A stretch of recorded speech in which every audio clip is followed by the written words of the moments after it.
जब 1857 की क्रांति ने ब्रिटिश एम्पायर की नींव हिला दी, तो ब्रिटिश सरकार और ईस्ट इंडिया कंपनी दोनों ने इसे अपने अस्तित्व के लिए सबसे बड़ा खतरा माना।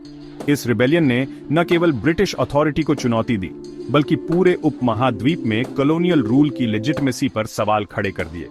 ब्रिटिश रिस्पॉन्स स्विफ्ट, रूथलेस और कैलकुलेटेड था। उन्होंने मिलिट्री और साइकोलॉजिकल दोनों स्तरों पर दबाव बनाया। शुरुआत में ब्रिटिश पूरी तरह से सरप्राइज में थे, लेकिन जल्द ही उन्होंने अपनी ताकत को फिर से संगठित किया। ब्रिटेन से फ्रेश रेजिमेंट्स, चाइना और पर्शिया से ट्रूप्स और लॉयल सिख, गुरखा और पैथन रेजिमेंट्स को मोबिलाइज किया गया। ब्रिटिश नेवी ने भी कोस्टल सिटीज को कंट्रोल में लेने के लिए ब्लॉकेड लगाया, जिससे रेबल्स की सप्लाई लाइंस कट गईं। ब्रिटिश के पास टेक्नोलॉजिकल एज था। एनफील्ड राइफल्स, आर्टिलरी और सबसे महत्वपूर्ण टेलीग्राफ लाइंस, जिससे कलकत्ता, बॉम्बे और लंदन के बीच रियल टाइम कम्युनिकेशन संभव हुआ। इसने उन्हें रेबल्स की मूवमेंट्स को ट्रैक करने और तेजी से काउंटर ऑपरेशंस लॉन्च करने में मदद की। यूनिफाइड कमांड स्ट्रक्चर के तहत ब्रिटिश ऑफिसर्स जैसे सर कॉलिन कैम्बल, सर ह्यू रोज और जॉन निकलसन ने डिसाइसिव लीडरशिप दिखाई। ब्रिटिश स्ट्रैटेजी थी रिवोल्ट के की सेंटर्स को सिस्टमैटिकली रिकैप्चर करना। दिल्ली, लखनऊ, कानपुर, झांसी और ग्वालियर जैसे स्ट्रेटेजिक सिटीज को एक एक करके रिक्लेम किया गया।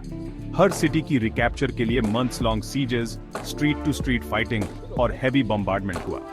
सितंबर 1857 में दिल्ली की रिकैप्चर जॉन निकलसन के नेतृत्व में ब्रिटिश काउंटर ऑफेंसिव की पहली बड़ी जीत थी। निकलसन खुद इस बैटल में गंभीर रूप से घायल हुए, लेकिन उनकी लीडरशिप ने ब्रिटिश मोराल को बूस्ट किया। दिल्ली की फॉल ने मुगल अथॉरिटी का अंत कर दिया और रिबेलियन की सिंबॉलिक हार्ट को तोड़ दिया। सप्रेशन के दौरान ब्रिटिश ने अनप्रेसिडेंटेड टेरर और रिट्रीब्यूशन की पॉलिसी अपनाई। मार्शल लॉ लागू किया गया और कई जगहों पर सिविलियंस और सस्पेक्टेड रेबल्स के बीच कोई डिस्टिंक्शन नहीं रखा गया। ब्रिटिश ऑफिसर्स ने नो क्वार्टर का आदेश दिया, मतलब सरेंडर करने वालों को भी बख्शा नहीं गया। कानपुर में बेबीघार मैसेकर, जिसमें ब्रिटिश विमेन और चिल्ड्रन की हत्या हुई, ने ब्रिटिश ट्रूप्स को और भी ब्रूटल बना दिया। जनरल नील और अन्य ऑफिसर्स ने कानपुर और आसपास के इलाकों में मैस एग्जीक्यूशंस, पब्लिक हैंगिंग्स और विलेजेस को जलाने का आदेश दिया। कई रिपोर्ट्स के अनुसार इनोसेंट सिविलियंस को भी बदले की भावना में मारा गया। दिल्ली, लखनऊ और कानपुर जैसे रिकैप्चर्ड सिटीज में वाइड स्प्रेड मैसेकर्स हुए। दिल्ली में ब्रिटिश ट्रूप्स ने सिटी के कई हिस्सों को लूटा और हजारों नागरिकों को मार डाला। लखनऊ में रेजिडेंसी की सीज के बाद ब्रिटिश ने रिवेंज के नाम पर एक्सटेंसिव रिप्राइजल्स किए। हजारों सस्पेक्टेड रेबल्स और आम नागरिकों को समरी ट्रायल्स या बिना किसी ट्रायल के ही एक्सिक्यूट कर दिया गया।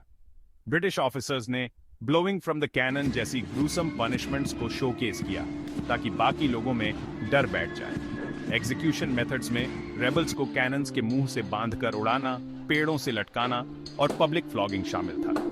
इन पनिशमेंट्स का मकसद सिर्फ सजा देना नहीं, बल्कि साइकोलॉजिकल टेरर फैलाना भी था। ब्रिटिश ने नो प्रिजनर्स पॉलिसी अपनाई। कई जगहों पर सरेंडर करने वाले रेबल्स को भी मार दिया गया। समरी एग्जीक्यूशंस और कलेक्टिव पनिशमेंट्स ने रिबेलियन की स्पिरिट को तोड़ने में बड़ी भूमिका निभाई। रिकंक्वेस्ट एक लंबा और थकाऊ प्रोसेस था। ब्रिटिश को पूरे नॉर्थ इंडिया में विलेज टू विलेज फाइटिंग करनी पड़ी। गेरिला टैक्टिक्स अपनाने वाले रेबल्स ने ब्रिटिश को मंथ्स तक परेशान किया, जिससे सप्रेशन प्रोसेस और भी वायलेंट हो गया। दिल्ली को सिक्योर करने के बाद सर कॉलिन कैम्बल ने लखनऊ और आबाद की ओर मिलिट्री ऑपरेशंस को लीड किया। कैम्बल ने डिसिप्लिन्ड और रूथलेस अप्रोच अपनाई, जिससे ब्रिटिश एडवांस अनस्टॉपेबल हो गया। लखनऊ की रिकैप्चर मार्च 1858 में हुई, लेकिन यह विक्ट्री आसान नहीं थी। बेगम हजरत महल और लोकल पॉपुलेशन ने फियर्स रेजिस्टेंस दी। ब्रिटिश ने हेवी आर्टिलरी और स्ट्रीट फाइटिंग के जरिए सिटी को रिक्लेम किया, जिसमें हजारों लोग मारे गए। लखनऊ के बाद ब्रिटिश फोकस सेंट्रल इंडिया पर गया, जहां झांसी, ग्वालियर और बुंदेलखंड में रिबेलियन की आग जल रही थी। सर ह्यू रोज ने सेंट्रल इंडिया में एक ब्रिलियंट कैंपेन लीड किया। झांसी की रानी लक्ष्मीबाई ने हीरोइक रेजिस्टेंस दी, लेकिन ब्रिटिश आर्टिलरी और डिसिप्लिन्ड इन्फेंट्री के सामने झांसी गिर गई। ग्वालियर में तात्या तोपे और लक्ष्मीबाई की जॉइंट फोर्सेस को भी हराया गया।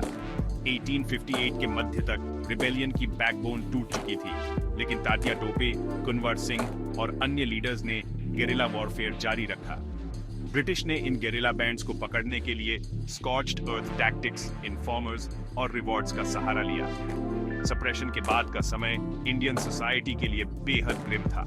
विलेजेस उजड़ गए, फैमिलीज बिखर गईं और वाइड स्प्रेड फैमिन और डिजीज फैल गई।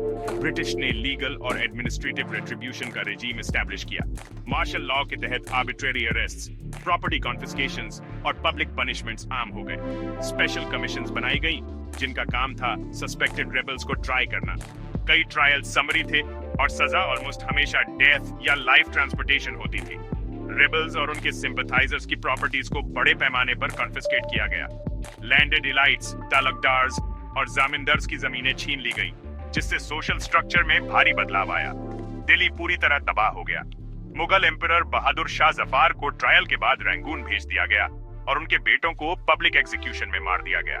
मुगल डायनास्टी का अंत हो गया। इस ब्रूटल सप्रेशन ने इंडियन साइकी पर गहरे घाव छोड़े।